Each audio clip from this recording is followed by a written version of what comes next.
Oke, siswa-siswi semuanya yang semoga masih semangat untuk belajar. Kali ini saya akan menyampaikan materi secara langsung tanpa edit. Saya ambil latar di belakang rumah saya sendiri. Barangkali ya supaya sambil kita santai-santai lah ya, supaya kalian bersemangat untuk belajar.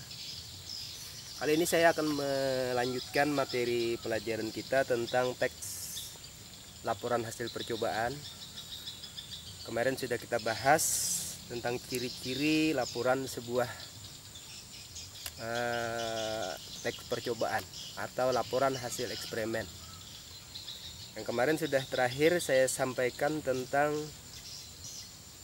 kebahasaan pada sebuah teks laporan hasil percobaan atau laporan eksperimen.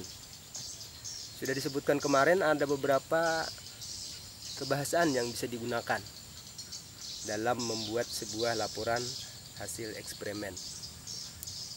Nah, pada kali ini saya akan membahas bagian pertama tentang kebahasaan itu adalah bahasa yang digunakan dalam sebuah teks laporan itu berupa sinonim dan antonim. Oke, baik, sambil kita santai sebelum dilanjutkan, jangan lupa tugas kalian untuk berbagi kelompok. Yang harus diselesaikan adalah memikirkan apa yang bakalan kalian laporkan. Dan sebelum membuat sebuah laporan, kalian tentu terlebih dahulu harus membuat sebuah eksperimen. Silahkan memilih eksperimen yang termudah.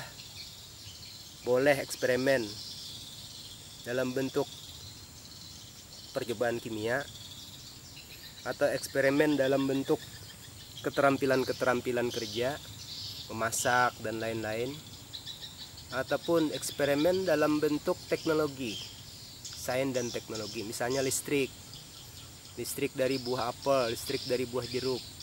Silahkan kalian untuk berkelompok dari 2 sampai 4 orang, tergantung jauh dekatnya teman-teman kalian yang berada di sekitar kalian. Oke, kita lanjutkan dulu kebahasaan pada sebuah teks laporan yang dibuat. Yang pertama dulu kebahasaannya yang saya bahas adalah sinonim. Apa itu sinonim? Sinonim itu adalah 2 kata yang berbeda tulisannya, berbeda ucapannya, ya. Berbeda 2 kata itu, tapi maknanya sama. Nah, apabila 2 kata yang berbeda itu mempunyai makna yang sama, 2 kata yang berbeda dari segi huruf, ucapan, ya, bunyi. Ketika kata itu diucapkan dalam wujud yang berbeda, tapi makna kata yang berbeda itu, satu kata ini, satu kata yang lainnya, itu mempunyai makna yang sama. Banyak sekali kita temukan. Nah, biasanya sinonim ini dipergunakan, baik sinonim ataupun antonim, nanti yang akan saya bahas. Baik sinonim maupun antonim pada laporan teks, sebuah teks laporan percobaan biasanya berada pada bagian langkah-langkah percobaan. Nah, langkah-langkah membuat sebuah percobaan. Lanjutkan, sinonim itu apa, Pak? Apa itu sinonim? Contohnya apa? Nah, pokoknya apabila 2 kata yang berbeda, tapi maknanya, maksudnya adalah mirip dan sama, itu adalah sinonim.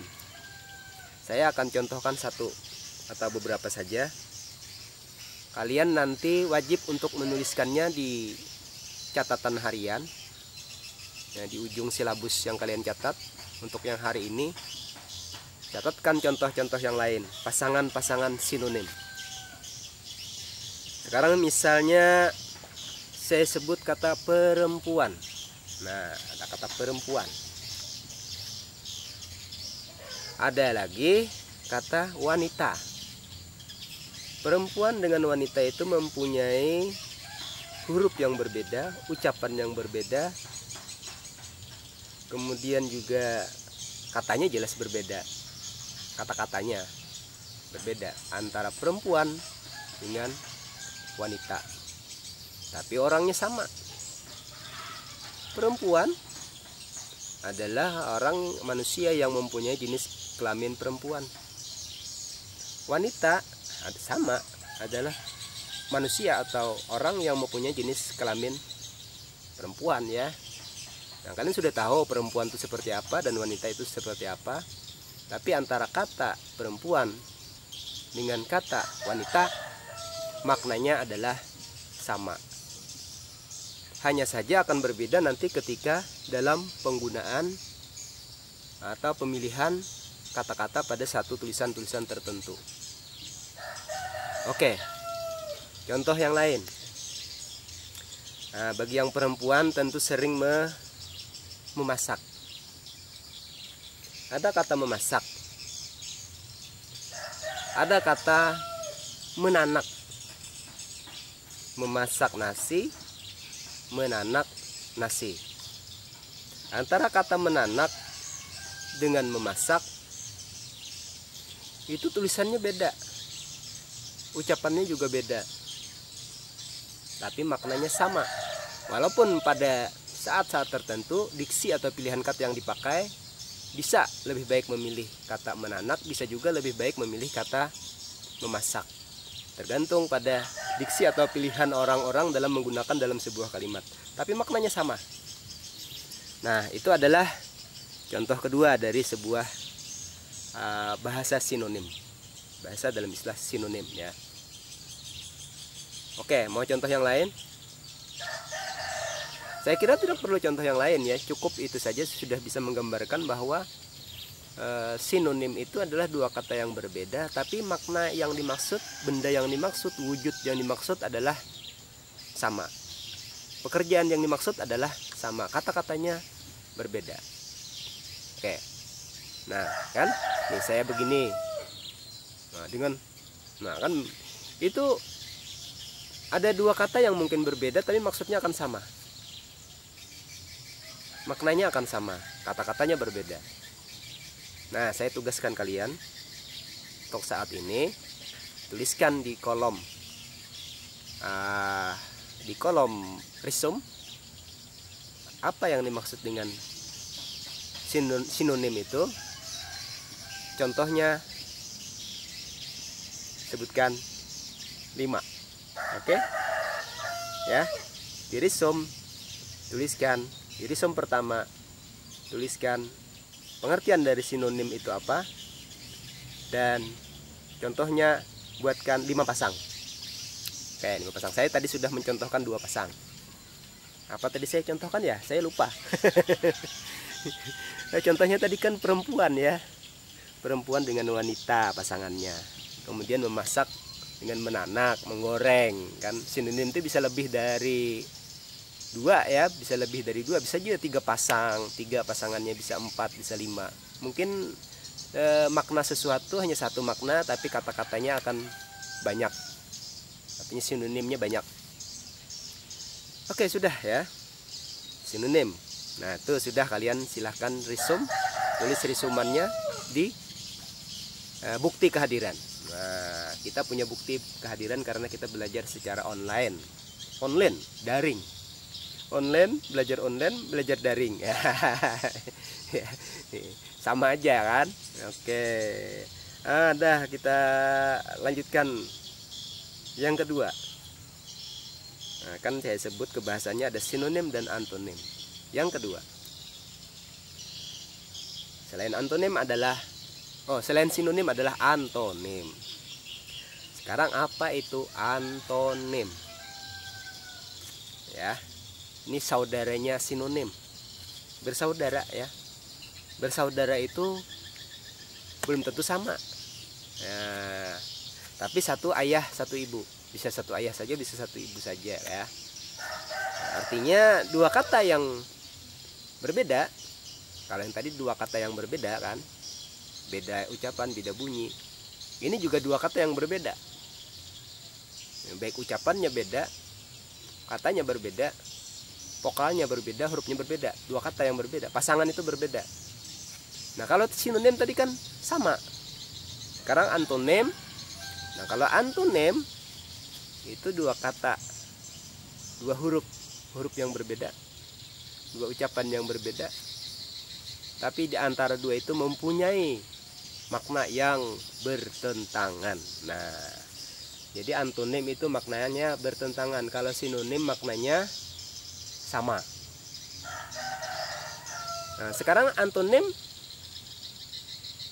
maknanya jauh berbeda, bertolak belakang. Nah berbeda, bertolak belakang, apalagi ya, sinonimnya berbeda, bertolak belakang, bertentangan, berbeda. Nah pokoknya itulah ya yang saya ingat dulu. Nah itu sinonim ya. Nah sekarang antonim beda jauh maknanya, bertolak belakang sangat jauh. Nah, katanya sama, katanya berbeda maknanya tapi bertolak belakang. Kalau sinonim sama. Oke ya. Baik. Sekarang contoh. Saya contohkan dua pasang saja ya. Kalau saya sebutkan contoh semua, nanti kalian kita kebagian menuliskan di kolom resume yang kedua. Ingat, di kolom resume yang kedua sebutkan apa pengertian antonim. Kolom resume yang pertama di bukti kehadiran itu sinonim pengertiannya dan 5 contohnya. Yang ini sebutkan juga 5. Saya contohkan dulu antonim itu apa. Kalau ada, kalian pernah ketemu cewek ya, ceweknya cantik kan, ayo cantik, pasti ada antonimnya. Lalu setelah cantik kalian memandang turun ke hati, lalu jadi cinta. Cinta, aku mencintaimu. Nah cinta pasti ada antonimnya. Sinonimnya juga ada. Setelah cinta masuk ke hati, takut ditinggalkan jadi sayang. Sayang antonimnya apa? Ada antonimnya. Nah kalau di langkah-langkah percobaan biasanya ada juga antonimnya ya. Misalnya jangan terlalu panjang, jangan terlalu dingin, jangan terlalu panas. Itu semua ada antonimnya. Saya contohkan 2 ya. Kalau cinta itu antonimnya benci, sinonimnya sayang. Kalau rindu antonimnya apa? Ayo. Nah kalau panjang, panjang antonimnya pendek dan lain-lain. Ayo bagian kalian untuk menyebutkan contoh-contoh kata yang lainnya. Silahkan contoh itu ditulis di resume bagian kedua. Jangan lupa lanjutkan catatan tentang silabus kita, tulis, kemudian fotokan, kirim fotonya di bukti kehadiran kita. Oke, jangan lupa juga kelompoknya dibagi, nanti akan saya data dan saya jadikan bukti untuk mengisi daftar hadir. Akan datang kalau kalian tidak mempunyai kelompok, kalian tidak akan bisa mengirim daftar hadir. Saya setting daftar hadirnya dengan mencantumkan anggota kelompok. Kalau tidak mencantumkan anggota kelompok, kalian tidak akan bisa mengirim daftar hadir. Oke ya, siap. Demikian untuk hari ini. Nanti akan kita lanjutkan bagian kebahasaan pada naskah teks laporan yang harus ada. Oke ya, terima kasih. Sampai jumpa pada materi berikutnya.